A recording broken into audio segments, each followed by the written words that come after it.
Thank you so much, first and foremost, for joining us for today's session of Magically Live, where we'll be discussing invisible disabilities. For those of you who don't know, Magically Live is a series of events that we're hosting in which we'll take one accessibility topic each time and take a deep dive into it and share how we can help. My name is Anjali Lawani. I'm one of Magic EdTech's accessibility professionals, and I'm joined today by Erin Evans. Erin, would you like to introduce yourself? Sure. Hi, everyone. My name is Erin Evans. I'm our Director of Accessibility Consulting Services here at Magic. We are missing our third member of our Magically Live team, Parveen, who is out today for a holiday in India, but we are very happy that you all were able to join us. We are excited to talk through today building accessible products with invisible disabilities and what does that mean in relation to the European Accessibility Act and the work that you're doing overall. Alrighty, so just some housekeeping before we get started. So we will talk for about the first 25 minutes just on the topic and stuff like that, and then we'll go into our QA session. So you can drop any questions that you have in the Q&A box down at the bottom. Closed captions are enabled, so if you would like to use them or need to use them, you can hit the CC button at the bottom. And there are different languages enabled as well, if that is what you would prefer.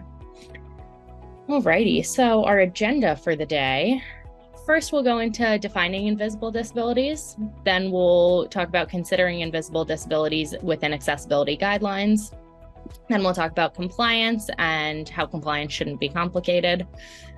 Then we'll go into meeting your goals, and then we'll go into our Q&A. So before we get started, we'd like to do an interactive question answer in the chat. So what do you think of when you hear the term invisible disability? If you would just take a moment and type your answer into the chat box.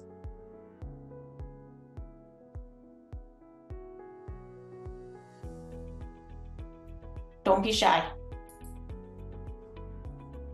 ADHD, yeah, that's a really good one.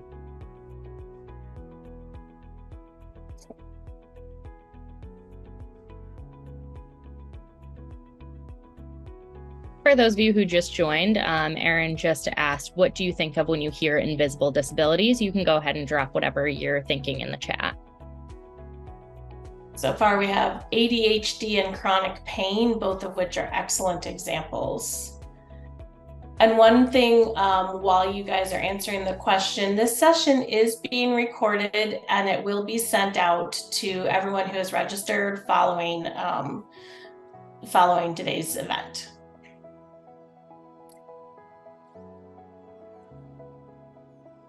All right, Anjali, let's move on to what we have on the slide here. Alrighty. So invisible disabilities, it's estimated that 1.3 billion people throughout the world have disabilities, and about 80% of those people have a condition which could be considered an invisible disability. So what are invisible disabilities? According to the Invisible Disabilities Association, it is considered a physical, mental, or neurological condition that is not visible from the outside, yet can limit or challenge a person's movements, senses, or activities. Unfortunately, the very fact that these symptoms are invisible can lead to misunderstandings, false preconceptions, and judgments. Sometimes people... Oh, sorry, Anjali. No, you're I all was good. just going to say, sometimes people discuss invisible disabilities as non-apparent disabilities. There are different ways to describe it. I think, you know, the two examples that the participants gave, one being ADHD and chronic pain, are two really good examples of that. Absolutely. Some other examples of some invisible disabilities could be, but are not limited to, autism spectrum disorder, Parkinson's disease, dyslexia, chronic illness, which was already mentioned, and we can also include some mental illnesses under this umbrella, like depression and anxiety. And if you look at the images on the screen, we have a couple of examples. One is a word jumble, if you will, of words that when you type in invisible disabilities, things that pop up, including arthritis, colitis, PTSD, ostomies, brain injuries. There's a whole kind of a laundry list of different disabilities in there. And the image on the right shows that some disabilities look like this, and it's a very apparent. There's kind of stick figure drawings, if you will, one man or one person with an amputated leg, a person in a wheelchair or somebody using a walker, all of which, help. And it's very clear that there is some sort of disability. The bottom set of images are 3 stick figures, and they all look quote unquote normal. There's nothing about them that stands out in a physical way to show that there is something different that shows that there's a disability, whereas the top images do illustrate that. All right, so let's talk about the consideration for invisible disabilities throughout accessibility guidelines. A lot of what you're looking at in the accessibility guidelines, especially in WCAG, do mention cognitive disabilities, which is where a lot of these physical disabilities can come into play, especially the ones that like ADHD or PTSD. There's also motor disabilities. It might not be specifically called out, but a motor disability can be an invisible disability. We're going to keep going back to the chronic pain as an example that, if you have really bad arthritis, you could struggle to use a mouse or to use a keyboard. So what are other ways that you want to be able to get through things? If you have bad eyesight, that is technically considered a visual disability, but that's not necessarily something that everybody knows or could see. Another thing about invisible disabilities is you might have one and you may not know. And I think when you're thinking about that in relation to the guidelines, you want to consider how do building products and thinking about ensuring that users of all abilities can get through the work you're working on. So again, specific to what we have on the screen here is information direct from the EAA, and we're talking about computers and operating systems. So let's take that from the perspective of an invisible disability. Somebody who may have a cognitive disability and wants to be able to utilize those computers and operating systems in a way that is not overwhelming to the senses or overwhelming to the cognitive load. The same type of perspective is there for ATMs, smartphones, which I'm sure many of us utilize the smartphones. I'm not going to read through the list, but if you take the examples and take the conversations from what the EAA is stating, you want to make sure that as you're building products and you're thinking about how do I make this ebook accessible and how am I building it to support not just somebody who relies on a screen reader or somebody who relies on a different input device, but also the cognitive load, and how do I make sure that it is not overwhelming so that somebody who has ADHD and can't focus on it can get through the work.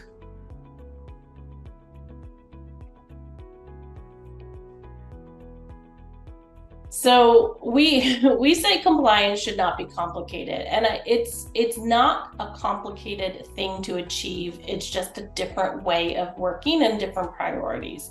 When we're talking about ensuring compliance, specifically in conversation for all abilities, but with invisible disabilities, the most important thing is generating awareness and staying informed.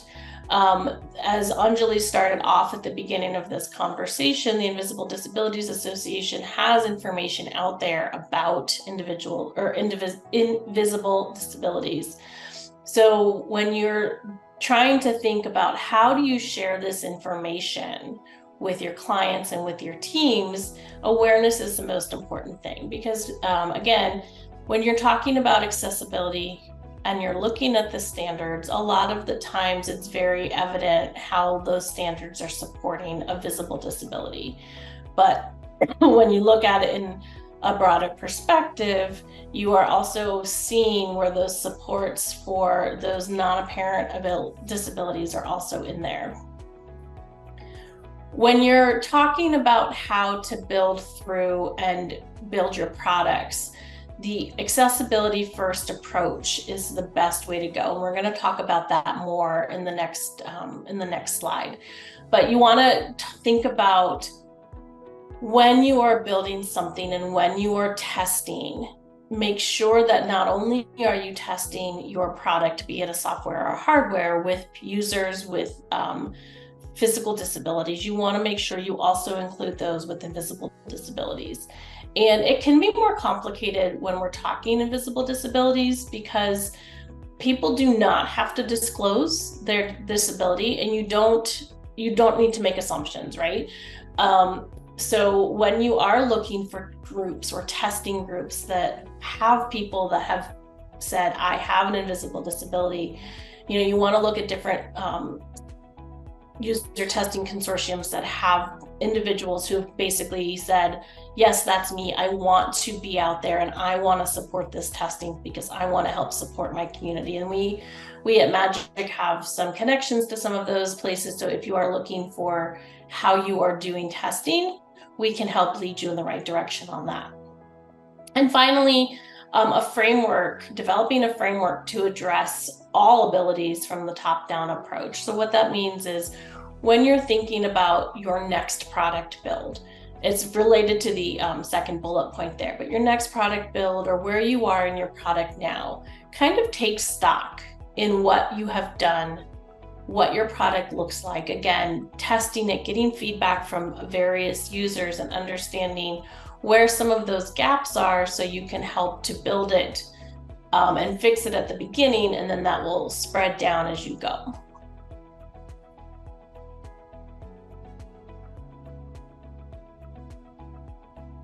So when we're talking about meeting your goals, we're talking about the best way to do this is through an accessibility approach. But no matter if you're doing accessibility first or you're in a place where you're remediating, defining your roadmap is the best way to go.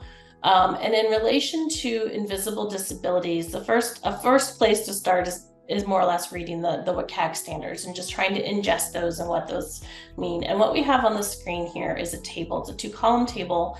On the left-hand side, it says WCAG 2.x. And the reason we have 2.x is because some companies are going to 2.0, some are at 2.1, and we know that 2.2 standards are coming out very shortly. I just saw an update this morning that they're looking to publish those in September or October. But the point is no matter which level of compliance you're headed for, going through these different steps will help to get you there. So we were just talking about the roadmap. So looking at where you are and where do you want to go. And oftentimes this will be where you may want to pull in accessibility specialists and consultants to help you define those pain points within your industry, within your company, within your priorities, so that as you're going through, you can think about how to build these out. Build out your roadmap and making sure you're including people of all abilities, including those with invisible disabilities. Excuse me for 1 second. Another piece that you can do is, again, going through the standards and understanding the technical solution, doing the user testing, understanding the supports that need to be built in, and refining your prototypes, refining your product, and the iterative cycle of testing again. Another place to make sure that you are working to reach those goals is to be doing an accessibility review of your designs. When we're talking about an accessibility first approach, it's also sometimes considered a shift left approach, and you're starting to think about build in and look towards your accessibility earlier in your production process. So let's take this conversation to relation to the EAA standards and requirements that are coming up. And we'll talk specifically about ebooks, because that is the one element that is listed in the EAA. But let's kind of take a step back and look a little bit further.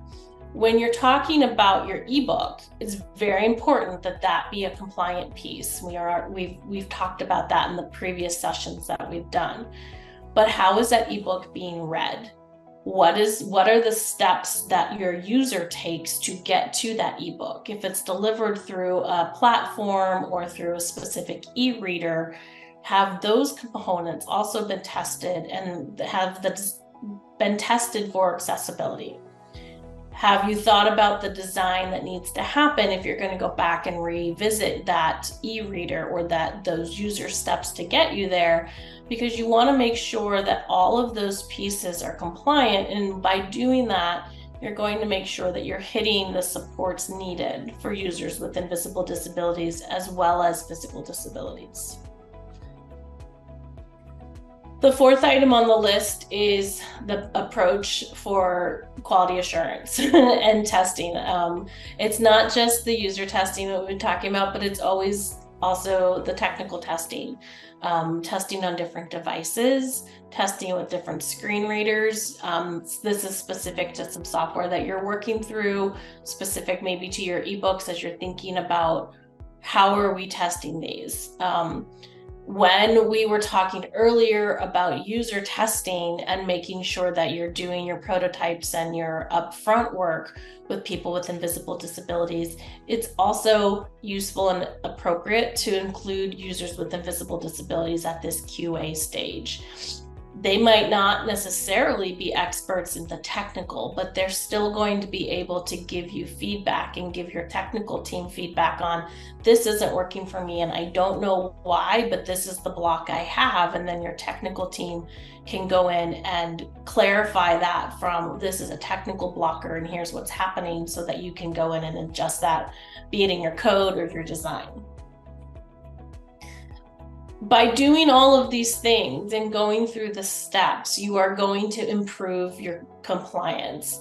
As you improve your compliance, and then you're going to then want to show the world that you have done this. And one of the ways to do that is through the accessibility conformance reports.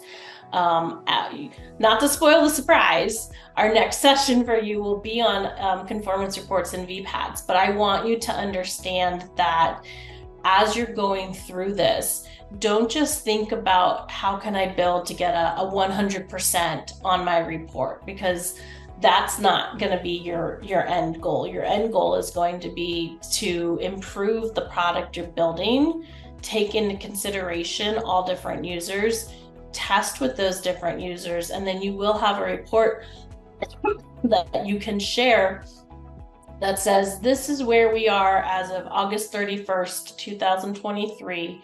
This is our accessibility compliance. Hey, we know we aren't 100%, but here's our roadmap, because that's where you started at the beginning to say, this is my roadmap, and you're going to break it down as you go. And as you're going to go through and you're thinking through your individuals with invisible disabilities, they're going to be an important part to play a role both in your testing, your development, and in just your overall consideration for what you're trying to do. Anjali, do you have anything else around invisible disabilities that you would like to include or talk about? I think just like it's the overall theme for everything that we've been talking about is, it's all about inclusion, right? So we want to include people with all kinds of abilities and disabilities to be able to use the content. So we're not, discriminating against anyone. Everyone is able to participate regardless of the accommodations which they may require. Alrighty. I think we are ready to move into our Q&A session. Erin, if you do have any questions, please pop them into the Q&A box and we will answer them. For those that joined a little bit later, I did mention that this session was being recorded, or is still being recorded, and it will be sent out to everybody who has registered as well as participated. Don't be shy.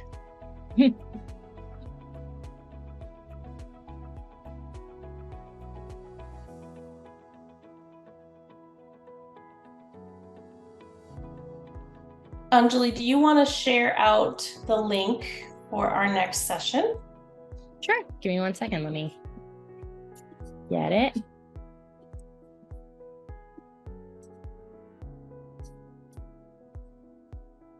So as we mentioned, we're still waiting for your questions. So we're just going to stall until we get at least one question. Our next session will be about the accessibility conformance reports and VPATs. We're going to walk through what those look like, how to use them, how to build them. That session will be held on September 27th. and it says 9 a.m. Eastern. That is wrong. It's supposed to be the 9 a.m., the same 9 a.m. time. It is 9 a.m. Eastern, but 1 p.m. GMT. And again, that link, Anjali just dropped it into the, oh, Anjali, can you drop that into the everyone drop down, not into the host panelists? Sorry. She'll drop the link into the chat box, and then when you guys do receive this deck, you'll be able to pull that from the deck. No questions from y'all today? Fun. That must mean oh, there's a question. Yay! So Arden said, do you have any more tips for modifications to remote usability testing sessions to accommodate different invisible disabilities? So that's a great question, Arden, and you win a gold star for asking a question. Tips for modifications for remote usability testing. So the first thing I would do is be curious as to how you are currently testing, and not even testing, but recruiting your testers. I know on the state side, we have worked with the Shepherd Center, and they have a consortium, a user consortium of people of all different disabilities. And they are able to, I will get some information from them, but they are able to give some of those tips for those modifications. When you're thinking about users with invisible disabilities, again, when you're doing the testing, you do want to make sure that they are individuals who have acknowledged that they have an invisible disability. And again, don't make assumptions there. And if there's struggle with remote testing, one of the things that we have found to be effective has always been a video call or some sort of live communication call so that you can be there to answer questions. I know some people are not comfortable being on camera, but they still have questions. So any way that you can communicate with them as you're going through can be helpful. But Arden, I will find some more information and share that out. And he did say in the chat, we are testing with Envision prototypes. We recruit our testers from our user base. Yeah, so thank you for adding that in. I would just say, it'd be really helpful to understand when you are doing those testing, how that's working and where you're finding some struggles and blockers, and we can work with you to see how we can improve those for you.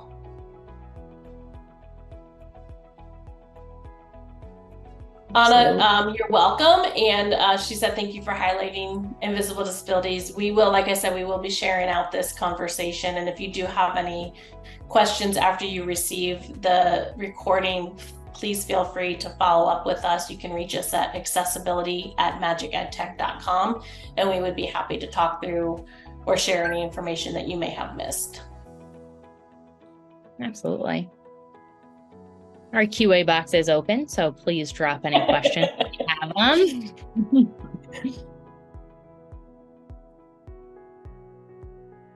And it's okay if you don't have questions. We're not going to force you. But we are very grateful that you were able to join us today. I don't know where everybody's joining us from. I know here in the Eastern Seaboard of the United States, it's not quite 9:30. So I hope that you all have a great rest of your day, however late or early it may be. And if you do have any questions, please feel free to reach us. Again, our email is accessibility@magicedtech.com. Thank you all so much for joining us, and we hope to see you in a few weeks when we talk about VPATs and ACRs. Absolutely. Thank you so much for joining us.